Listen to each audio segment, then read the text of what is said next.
पाकिस्तान के chief of army staff COAS general Qamar Javed Bajwa 29 नवंबर को रिटायर हो रहे हैं। अपनी फेयरवेल स्पीच में जनरल बाजवा ने साफ गोई दिखाते हुए कहा कि मुल्क की सियासत में फौज ने 70 साल तक दखल अंदाजी की, पर अब पाकिस्तानी फौज ये नहीं करेगी।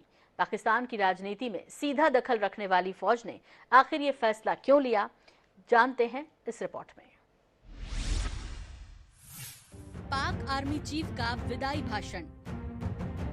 कहा 70 साल सियासत करती रही फौज, अब दखल नहीं देगी फौज। जनरल बाजवा ने कहा भाषा सुधारे नेता। पाकिस्तान सेना प्रमुख जनरल कमर जावेद बाजवा रिटायर हो रहे हैं। अपनी रिटायरमेंट से पहले 61 साल के बाजवा ने सियासतदानों और खासतौर पर इमरान खान को बिना नाम लिए नसीहत दी और कहा कि ये बहुत जरूरी है कि फौज के बारे में बोलते वक्त सलीके से शब्दों का चुनाव किया जाए।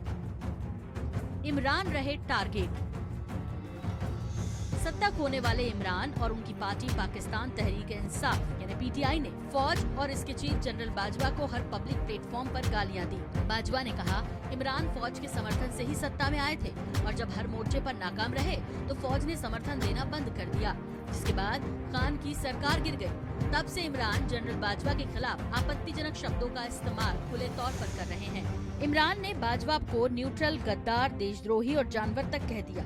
हालांकि सीधे तौर पर नाम कहीं नहीं लिया गया, पर बाजवा ने इसका जिक्र करते हुए कहा कि नई सरकार को इम्पोर्टेड और सिलेक्टिव कहा जाता है। हमें क्या क्या नहीं कहा गया, ये बंद होना चाहिए।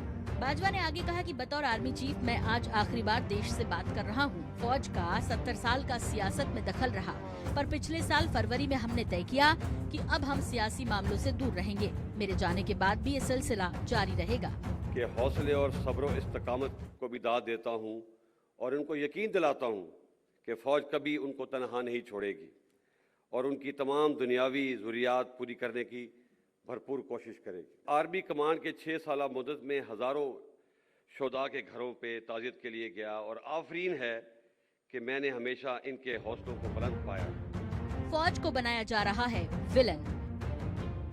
बाजवा ने आगे कहा कि फौज के बारे में गलत बातें फैलाई जा रही हैं, लोगों को भड़काया जा रहा है। इतना ही नहीं, जब आलोचना की जाती है तो लहजा और लफ्ज बेहद खराब होते हैं, इसका ध्यान रखा जाना चाहिए।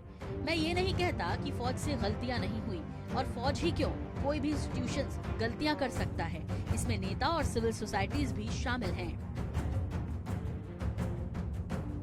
सियासी पार्टियां घमंड छोड़कर एक साथ बैठे।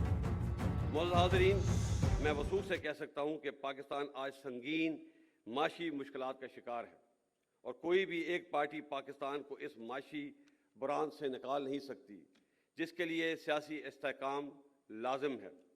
अब वक्त आ गया है कि तमाम स्टेक होल्डर अपनी ज़ाती अना को एक तरफ रखते हुए माजी की गलतियों से सीखें और आगे बढ़ें और पाकिस्तान को इस बुरान से निकालें। बाजवा ने कहा कि अब वक्त आ गया है कि हम अपने स्वार्थ और अहंकार को कोने में रखें और सिर्फ मुल्क के बारे में सोचें। पाकिस्तान इस वक्त बेहद मुश्किल दौर से गुजर रहा है।